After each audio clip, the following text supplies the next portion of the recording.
نحمده ونصلي على رسوله الكريم أما بعد فأعوذ بالله من الشيطان الرجيم بسم الله الرحمن الرحيم سبحانك لا علم لنا إلا ما علمتنا إنك أنت العليم الحكيم صدق الله مولانا العظيم. بزرگان محترم، بات چل رہی تھی اولاد کی نشو نما گھروں میں کس طرح سے ہونی چاہیے اور اس کی ابتدا اور آغاز گھر میں کس طرح سے ہو. موضوع کو اختیار کرنے کی دراصل وجہ یہی ہے کہ بچے بڑے بننے کے بعد جو کچھ ان سے غلط کام انجام پاتے ہیں اس کی وجہ ہی یہی بنتی ہے کہ ابتدا سے ان کو دین شریعت سمجھائی نہیں جاتی اور انہیں اس قابل نہیں سمجھا جاتا کہ ان کی دینی تعلیم سے واقفیت رہنی چاہیے. نتیجہ یہ نکلتا ہے کہ بڑے ہونے کے بعد وہ ماں باپ روتے رہتے ہیں اور اس کے کوئی اچھے اثرات بعد میں نہیں پڑتے. بعد میں رونے سے مسائل کا حل نہیں ہے. ان سارے مسائل کا حل یہی ہے کہ ابتدا سے ہی بچوں پر اچھی طرح سے توجہ دی جائے، ان کی تعلیم، ان کی تربیت، ان پر دھیان رہے. تو بچوں کا نشو نما جب شرعی انداز میں ہوگا تو یہ بڑے ہونے کے بعد انشاءاللہ کبھی غلط حرکتیں نہیں کر سکتے. اگر گھر میں ماں باپ نے ماحول نہیں دیا، تعلیم پر، تربیت پر دھیان، توجہ نہیں دی، تو یہی بچے بڑے ہونے کے بعد درد سر بن جاتے ہیں ماں باپ کے. پھر ماں باپ کی نافرمانی ہوتی ہے، ماں باپ کے ساتھ ہٹ دھرمی کرتے ہیں. یہی بچے بعد میں نشہ کرنے والے، شراب پینے والے، جوا کرنے والے، جوا کھیلنے والے، اور پھر اسی طرح سے بہت ساری ایسی غلط کاریاں ہیں جس میں یہ مبتلا ہوتے ہیں اور اس کا نتیجہ بہت زیادہ خطرناک ہو جاتا ہے. یہ زمانے جاہلیت میں لوگوں میں نہ تعلیم تھی اس طرح کی، نہ تربیت تھی. اس وجہ سے ان کے یہاں جو بچے ہوتے تھے وہ اتنے ہی زیادہ غلط اور خراب عادتوں والے ہو جاتے تھے. اسی وجہ سے آپ نے سنا ہوگا کہ وہاں پر پہلے سے ہی مائیں اپنے گھر میں جب بات ایسی ہوتی تھی کہ ان کو امید ہوتی تھی میرے یہاں بچہ پیدا ہونے والا ہے، تو گڑھا پہلے سے کھود کے رکھا جاتا تھا تاکہ اگر لڑکی ہو تو اس کو ہوتے ہی، جیسے مردہ بچے ہوتے ہیں ان کو گڑھوں میں ڈال دیا جاتا ہے، یہ اگر لڑکی ہوگی تو پیدا ہوتے ہی اسے گڑھے میں ڈال دیا جائے. تو پہلے سے گڑھے تیار رکھے جاتے تھے اس میں ڈالنے کے لیے. وہاں کوئی تعلیم، تربیت، اللہ نبی کا نام نشان ان کے پاس نہیں ہوتا تھا، تو اس کے اتنے غلط اور خراب اثرات ان کے اوپر ہو جایا کرتے تھے. وقت کا اہم تقاضا ہے. اس وقت تو بھائیوں کفر، شرک، ظلمتیں، برائیاں پورے شباب پر ہیں، پورے شباب پر ہیں. حتیٰ کہ مرتد بنانے کی ایک لہر اس وقت چلی ہوئی ہے. اب تو آپ کے مدارس، اسکول، ان میں باضابطہ ایک نیا انداز اختیار کرایا جا رہا ہے اور آپ کی اسلامی تاریخ اور اسلامی شناخت مکمل طور پر مٹانے کی تقریباً ساری سازشیں رچ دی گئی ہیں. مستقبل یہ اللہ بہت بڑا حافظ ہے. جب زمانے جاہلیت کی جہالت کو اللہ نے ختم فرما دیا تو اس دور کی جہالت کو ختم کرنا اللہ کے لیے کوئی مشکل نہیں ہے. نا امید اور مایوس ہونے کی ضرورت نہیں ہے، لیکن تعلیم اور تربیت اور صحیح نشو نما کرانے سے اگر ہم نے اپنی نگاہ کو ہٹا لیا تو پھر یہ بات بھی ذہن میں رہنا چاہیے کہ وہ آگ کی لپیٹ میں پھر کہیں ہماری اولاد بھی داخل نہ ہو جائے اور پھر انہیں بھی وہی نقصان اور خسارہ نہ اٹھانا پڑے جو اوروں کے یہاں اٹھایا جا رہا ہے۔ اس لیے پہلے سے انہیں ان باتوں کی واقفیت کرنا اور کرانا از حد ضروری ہے، بہت زیادہ ضروری ہے، ذمہ داری میں داخل ہے۔ اصلاح، تعلیم، تربیت، ماحول کو بنانا، گھر میں اچھے انداز پیدا کرنا، یہ وقت کا اہم تقاضا ہے۔ اس لیے گزشتہ سے پیوستہ یہ عنوانات آپ کی خدمت میں پیش کیے جا رہے تھے کہ بھائیوں، اولاد ایسی چیز ہے کہ اس کے لیے شادی کے بعد نہیں، شادی سے پہلے سے ہی دعاؤں کا سلسلہ ہو، اللہ رب العالمین سے اپنے لیے شریک حیات نیک صالح ملے، اس کی پہلے سے دعائیں ہوتی رہے، جب شادی ہوتی رہے تو شادی کے بعد پھر اللہ رب العالمین سے نیک صالح اولاد کی دعائیں کی جاتی رہے۔ صرف یہ نہیں ہے کہ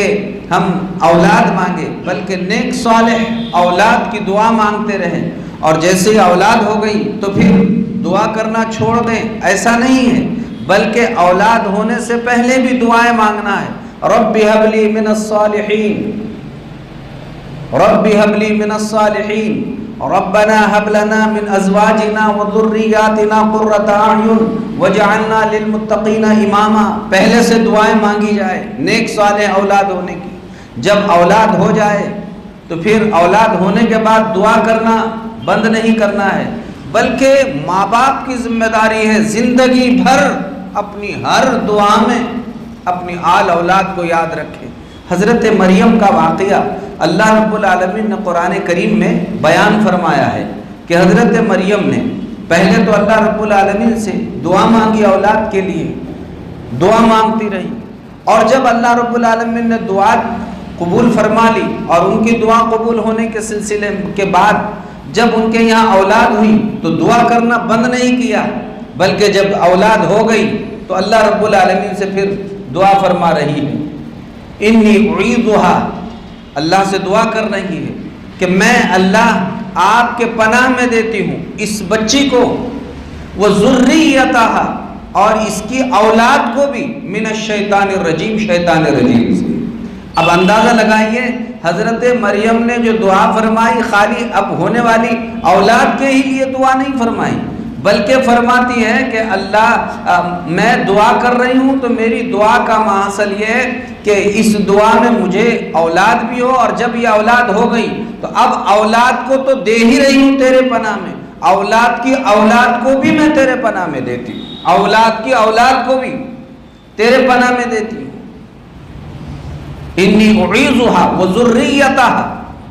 من الشیطان الرجیم، اے اللہ اس کو بھی تیرے پناہ میں دیتی ہوں، اور اب اس کی جب یہ جوان ہوگی پھر اس کی شادی ہوگی اور پھر اس کے بعد جب اولاد ہوں گی تو اللہ وہ ہونے والی بعد کی اولاد کو بھی ابھی سے میں تیرے پناہ میں دیتی ہوں۔ دیکھو ہے ہمارے پاس، ابھی تو اپن نے اپنے اولاد ہی کے لیے دعاؤں کا سلسلہ جاری نہیں کیا، اور وہاں نسلوں کے لیے دعائیں مانگی جا رہی ہیں، نسلوں کے لیے دعائیں مانگی جا رہی ہیں۔ یہ ہے طریقہ اسلام نے جو آپ کو ہم کو سب کو دیا ہے۔ جب اولاد ہو جائے تو اسی لیے گزشتہ آپ کے خدمت میں بات عرض کی گئی تھی، سلسلہ چل رہا تھا کہ بچہ جب پیدا ہو جائے تو بچہ پیدا ہونے کے بعد اس کے سیدھے کان میں اذان دی جائے، بائیں کان میں اس کے تکبیر کہی جائے۔ یہاں تک کی تفصیل آپ نے سن لی کہ اذان اور اقامت، یہ بات البتہ آپ سمجھ لیجئے کہ اذان دیتے وقت اذان دینے والے کا رخ قبلے کی طرف ہونا چاہیے، اور بچہ جو ہے اس طرح سے لٹایا جائے گا کہ پہلے اس کا سیدھا کان اذان دینے والے کے سامنے رہے، اور اب وہ اذان دے دیں۔ اب یہ اذان دینے کے بعد اب اس کو اس طرح پلٹایا جائے کہ اس کا بایاں کان اذان دینے والے کے سامنے رہے، اور اذان دینے والا اب اس میں اس کے سامنے اقامت کہہ رہا ہو۔ تو یہ ہوئی اذان اور اقامت، اس کی دو حکمتیں ہیں۔ پہلی حکمت اذان دینے کی اور اقامت کہنے کی یہ ہے کہ جس بچے کے کان میں اذان اور اقامت کہی جائیں گی، سب سے بڑا فائدہ اس بچے کے لیے یہ ہوگا کہ بچہ ام الصبیان اور شیطانی تمام اثرات سے اللہ اس بچے کی زندگی بھر حفاظت فرمائیں گے۔ جس کے کان میں اذان دی جائے اور اقامت کہی جائے، شیطانی اثرات سے اللہ اس کی حفاظت فرمائیں گے۔ اور دھیان سے سنو، وجہ اس کی یہ ہے کہ جہاں کوئی ہوتا ہے انسان عام طور پر تو ظاہر ہے شیطان بھی وہاں پہنچ جاتے ہیں، اور جہاں اذان ہوتی ہے، حدیث پاک میں ہے اذان کی آواز سن کر شیطان بھاگ جاتا ہے، اور اس کے لیے ایک آواز ہوتی ہے، وہ بدبودار آواز کرتا ہوا وہ بھاگ جاتا ہے۔ تو اذان جہاں ہوتی ہے وہاں سے شیطان بھاگ جاتا ہے۔ آپ نے اذان دے کر سب سے پہلے شیطان کو بھگا لیا اور اپنے بچے کو محفوظ کر لیا، اس لیے سب سے پہلے اذان اور پھر اس کے کان میں اقامت کہی گئی۔ دوسری حکمت اذان اور اقامت کہنے کی بچے کے متعلق یہ ہے کہ جس بچے کے کان میں اذان اور اقامت کہی گئی، الحمدللہ آپ نے دعوت اسلام اس بچے کے کان میں پہنچا دیا، جو توحید ہے اور اصل ہمارا مطلوب اور مقصود ہے۔ اور کل مولود یولد علی الفطرہ، ہر بچہ جب پیدا ہوتا ہے وہ فطرت اسلام پر پیدا ہوتا ہے، تو فطرت اسلام پر پیدا ہوتا ہے۔ اب اگر اس کے ماں باپ فابواہ یحودانہ او ینصرانہ او یمجسانہ، اس کے ماں باپ اگر یہودی ہیں تو بچے کو وہ یہودی بنا دیتے ہیں، چونکہ وہاں اذان نہیں کہی گئی تو وہ یہودیت جیسا بنا، عیسائیوں جیسا بنا، یا مجوسیوں جیسا بنا، آگ پرست جیسا بنا، یا پھر یہ ہے کہ مورتیوں کی پوجا کرنے والا بنا، چونکہ اس نے ایسے لوگوں میں نشو نما پائی ہے اور اس نے کہیں بھی اللہ نبی کا نام نہیں سنا ہے۔ تو یہی باتیں، لیکن ہمارے پیغمبر محمد صلی اللہ علیہ وسلم نے ساری انسانیت کو تعلیم دی ہے کہ تمہارے یہاں ہونے والا بچہ فطرت اسلام پر پیدا ہو رہا ہے، لہٰذا فطرت اسلام کا پہلا کلمہ سب سے پہلے اس کے کان میں کہلوا دو۔ لہٰذا اذان اور اقامت آپ نے کہہ کر دعوت اسلام، وہ فطرت اسلام پر جو بچہ پیدا ہوا تھا اس کی آپ نے تجدید کرا دی۔ اور جب وہ عالم ارواح میں تھے اور عالم ارواح میں ہم سے عہد لیا گیا، الستو بربکم، کیا تمہارا پروردگار نہیں ہوں، تو اس بچے کو پیدا ہوتے ہی کہا جا رہا ہے کہ جس رب کا تو اقرار عالم ارواح میں کر آیا ہے، پیدا ہوتے ہی اس رب کے ماننے کی تجھے آج ہی سے دعوت دی جا رہی ہے۔ تیسری بات اس سلسلے میں یہ ہے کہ اس بچے کو کہا جا رہا ہے کہ دیکھ، جہاں بھی اذان ہوتی ہے تو اذان کے بعد جماعت کھڑے ہونے کے لیے تکبیر کا انتظار ہوتا ہے، اور جب تکبیر ہو جاتی ہے تو ظاہر ہے تکبیر کہنے کے لیے امام کا انتظار ہوتا ہے، تو لہٰذا پہلے تیرے سیدھے کان میں اذان کہی گئی، اور اذان کہنے کے بعد تیرے بائیں کان میں اقامت کہی گئی۔ اب اقامت کہنے کے بعد تیری زندگی گزارنے میں بس اتنا ہی وقفہ باقی ہے جتنا وقفہ امام صاحب کے اللہ اکبر کہنے کو لگتا ہے، اس کے بعد تیرا معاملہ ختم ہے، لہٰذا بہت مختصر زندگی گزارنے کے لیے تو آیا ہے۔ اور اہم نقطہ یہاں علماء نے یہ بھی بیان فرمایا ہے کہ ظاہر ہے جب آپ کو اذان کہی گئی، تکبیر کہی گئی، اب ظاہر ہے کہ کسی امام کے پیچھے کھڑے ہو کر باجماعت نماز پڑھنی ہے، تو پیدا ہوتے ہی اسے بتایا جا رہا ہے کہ دیکھ، تیرے سیدھے کان میں اذان بھی کہی گئی، تیرے بائیں کان میں اقامت بھی کہی گئی، اور پوری زندگی کی گویا ایک لمبی تجھے نماز اسلام اور شریعت کے مطابق زندگی گزارنا، یہی ایک تیری ایک گویا نماز ہے۔ لہذا اس نماز کا امام محمد رسول اللہ صلی اللہ علیہ وسلم کو بنا لے، اور یہ طے کر لے انہوں نے جہاں کھڑے ہونے کو کہا وہیں کھڑے ہوں گے، جہاں جھکنے کو کہا وہیں جھکیں گے، جہاں پیشانی جھکانے کے ٹیکنے کے لیے کہا وہیں پیشانی ٹکائیں گے۔ بس ہم نے اپنا امام پیدا ہوتے ہی محمد رسول اللہ صلی اللہ علیہ وسلم کو بنا لیا ہے۔ آپ نے پیدا ہوتے ہی اسے یہ تعلیمات دے دی ہے۔ یہ بچہ پیدا ہونے کے بعد پہلی تعلیمات اسلام نے یہ دی ہے کہ دیکھو، تم آئے بعد یہودیوں کے جیسے آزاد نہیں ہو، عیسائیوں کے جیسے، مشرکین کے جیسے اور بے ایمانوں کے جیسے اور اس کی پوجا پاٹ کرنے والوں کی طرح آزاد نہیں ہو، تم ایک امام کے تابع بن کر زندگی گزارنے والے ہو، اور جو تمہارے امام ہے وہ محمد رسول اللہ صلی اللہ علیہ وسلم ہے۔ اب تمہاری اذان بھی ہو گئی، تکبیر بھی ہو گئی، گویا تم رکعت باندھ کر اب موت تک کھڑے ہوئے ہو امام کے پیچھے، اور وہ امام محمد رسول اللہ صلی اللہ علیہ وسلم ہے۔ لہٰذا اب تم اپنی ساری زندگی اسی امام کے تابع بن کے گزارنے کی فکر فرما لو۔ یہ ہوئی اذان۔ اذان ہونے کے بعد دوسری بات، سب سے پہلی چیز اور پہلی غذا جو بچے کے منہ میں جاتی ہے، تو ظاہر ہے کہ بچے کے منہ میں پہلی غذا جو جائے گی وہ ہے ماں کا دودھ۔ ماں کو دودھ پلانا ہے۔ اب ظاہر ہے کہ ماں کو دودھ پلانا ہے، بسا اوقات ایسا ہوتا ہے، اصل چیز ہے یہاں پر ایک ہے تہنیک کرانا بچے کو۔ اگر وہ پہلے سے انتظام ہے تو بہت بڑی بات ہے، اور اگر نہیں ہے تو ٹھیک ہے، ماں کا دودھ ہی صحیح۔ سب سے پہلی غذا ماں کا دودھ ہے،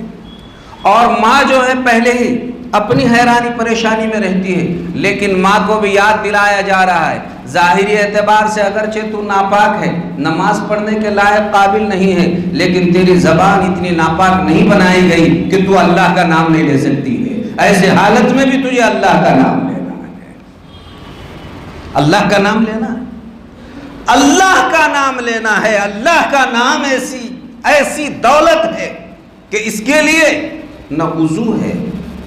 نہ مسجد ضروری ہے، نہ مصلی ضروری ہے۔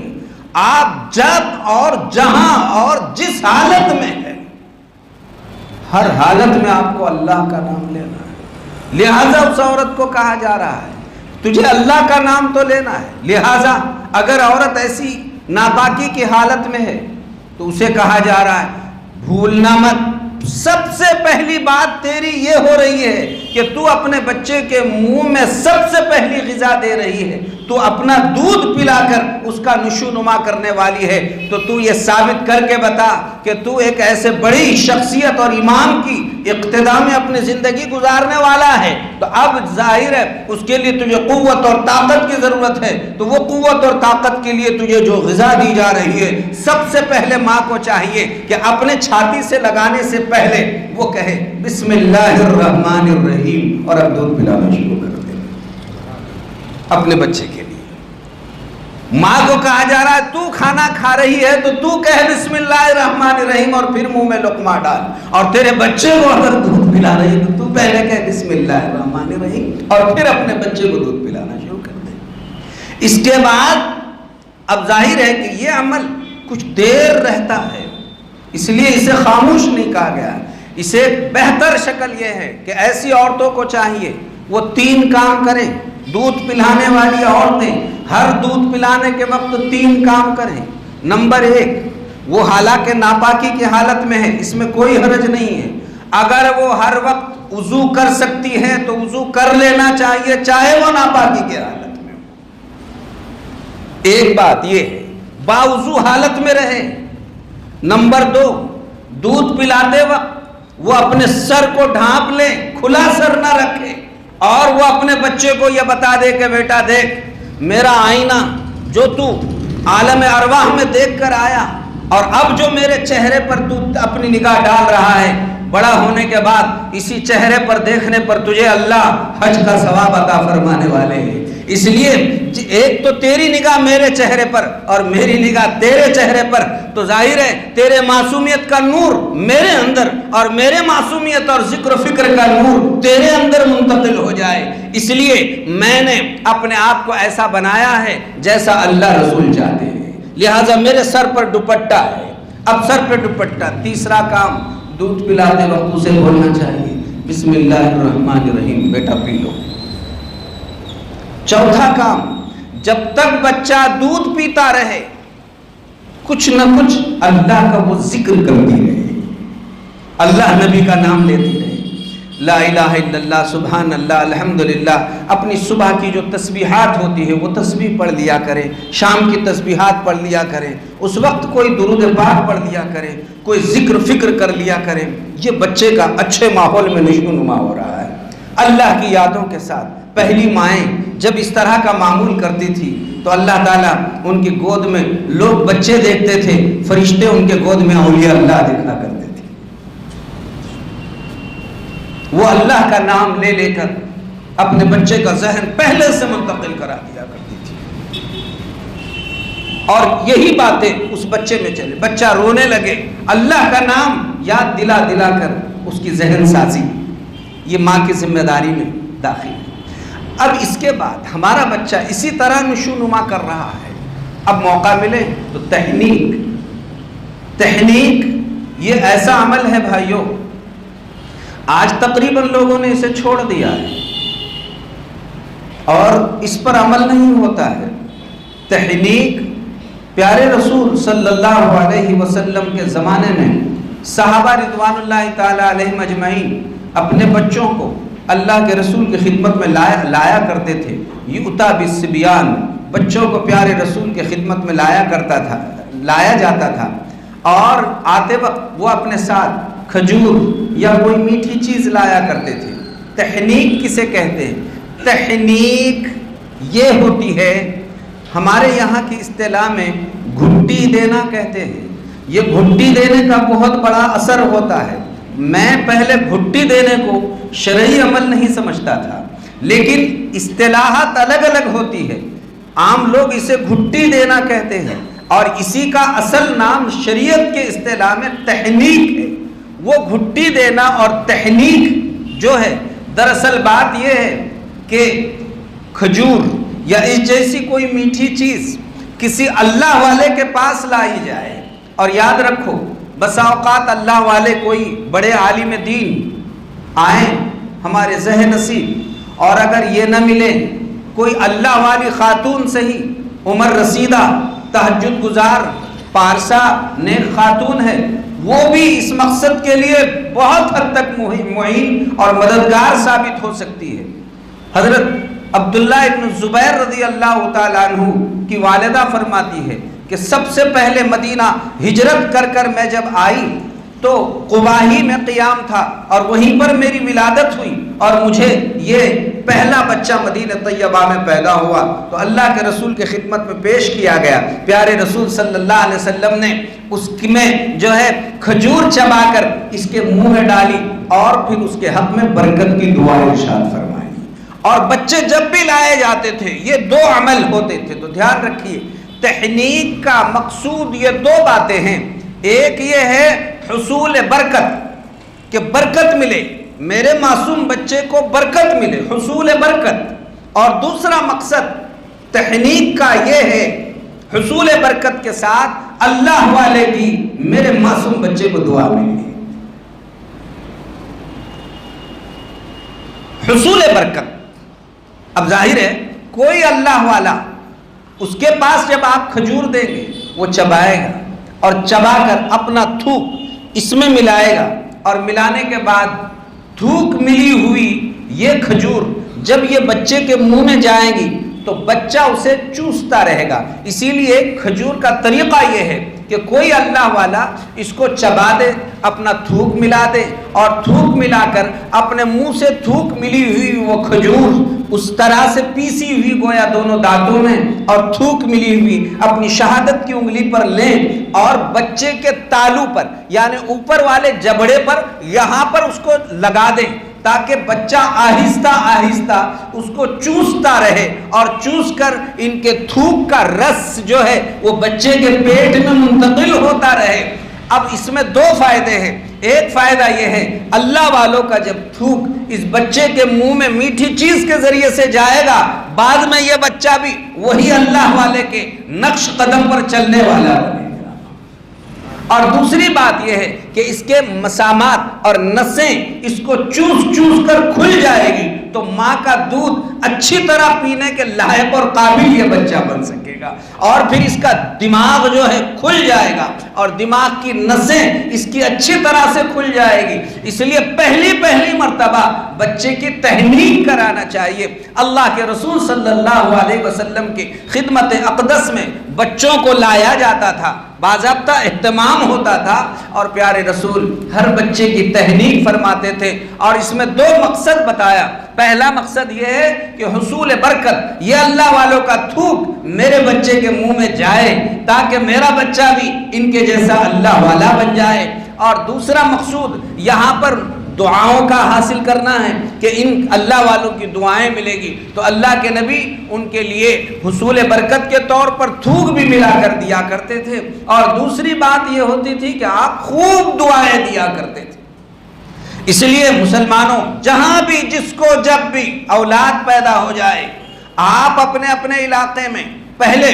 کتابوں میں بات لکھی ہے کہ پہلے عورتیں ان کو اگر یہ محسوس ہوتا تھا کہ وقت پر معلوم نہیں کوئی بڑے اللہ والے ملے یا نہ ملے، اس لیے جہاں کوئی اللہ والا ہے اپنے گھر والوں کو وہیں بھیج کر وہ وہاں سے کھجوریں چبوا کر منگوایا کرتی تھی، تاکہ بعد میں وقت پر میرے بچے کو میں پہلی مرتبہ میں پہلی چیز جو میرے بچے کے پیٹ میں جائے وہ کسی اللہ والے کا تھوک، یعنی وہ تہنیک کرائی ہوئی کھجور اور میٹھی چیز چلی جائے، اس کا اہتمام ہوتا تھا۔ لہٰذا آپ بھی پہلے سے تلاش کر کے رہے، اور جہاں پر آپ کو لگے کہ ہمارے گھر میں عورتیں امید سے ہیں اور اب بس 2-5 دن کے بعد ان کے لیے یہاں ولادت ہونے والی ہے، تو وہ تہنیک کے لیے کھجور تیار رکھیں، اور کھجور تیار رکھ کر کوئی اللہ والے آپ کو مل جاتے ہیں تو ان سے چبا کر لے لیں، اور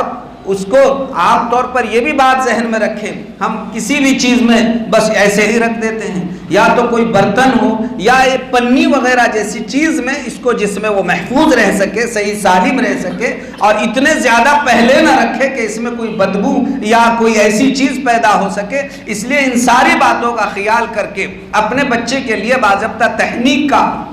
اہتمام کرنا چاہیے۔ یہ عمل کی برکت سے بھی انشاءاللہ یہ بچہ شیطان کے اثرات سے محفوظ ہو کر اللہ والوں کے نقش قدم پر یہ چلنے والا بنے گا، اچھی عادتیں، اچھے اخلاق اور اچھے ماحول میں یہ بچہ ڈھلنے والا بنے گا۔ آپ جب یہ عمل کریں گے تو انشاءاللہ اس سے یہ ساری کے ساری امیدیں وابستہ ہوتی رہیں گی، اور یہ ساری خیر اور برکتیں اس بچے میں اللہ رب العالمین منتقل فرماتے رہیں گے۔ تو پہلی چیز بتایا کہ اذان دی جائے، دوسری چیز آپ نے معلوم کر لی کہ اذان کے ساتھ جو ہے اس بچے کے لیے سب سے پہلی غذا دودھ ہے، اور دودھ کی ترتیب کے کن آداب کے ساتھ بچے کو دودھ پلایا جائے،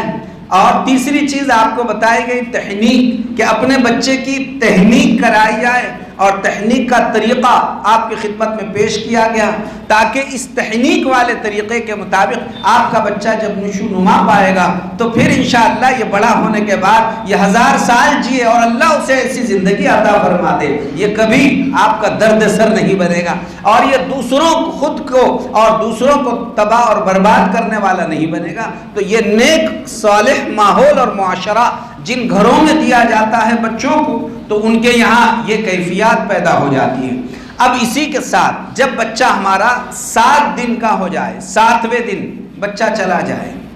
اگر لڑکا ہے تو اگر ممکن ہو تو 7ویں دن لڑکا ہے اس کی ختنہ کرا دی جائے، مستحب ہے۔ ویسے ختنہ کے لیے مناسب وقت جب بچے کی عمر ایسی ہو کہ بچہ جو ہے قوت برداشت اس کے اندر جہاں تک ہے، بس ایسے وقت کا یا تو انتظار کیا جائے، اور اگر اندازہ یہ آتا ہے کہ یہ بچہ جو ہے 7ویں دن اس قابل ہے کہ اس بچے کی جو ہے ختنہ کرائی جا سکتی ہے، تو آپ 7ویں دن اپنے معصوم بچے کی ختنہ کرا دیجئے۔